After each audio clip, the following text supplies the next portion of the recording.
Առաջի կինը, որ բարձրացել է ոտքը եւ որպես պրոֆեսիոնալ դերասանուհի։ Առաջինը իսպանուհին է։ Երկրորդը, ես ուզում եմ արագ անցնել, որ դուք իմանաք հայ կնոջ այդ բարդ ժամանակահատվածում, չունենալով պետություն,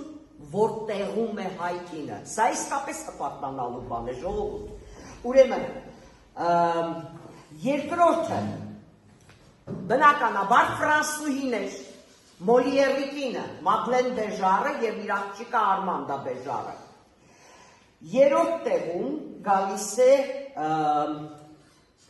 կարծեմ, եթե սխալ չեմ հիշում, անգլուհին, Նեյլ Գվինը և նաև սկիզբ է դրվում Դեյվիսների գերդաստանը, մինչև հասնում է Բեթ Դեյվիս, գիտեք, Դեյվիսները, հրաշալի դերասանական ուղղակի սերունդներ էին դրանք, Անգլիան, դրանից հետո, ուրեմն չորրորդը գալիս է Գերմանիան,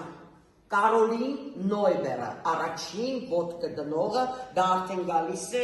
մոտավորապես 1760-ական 70-ական թվականներին։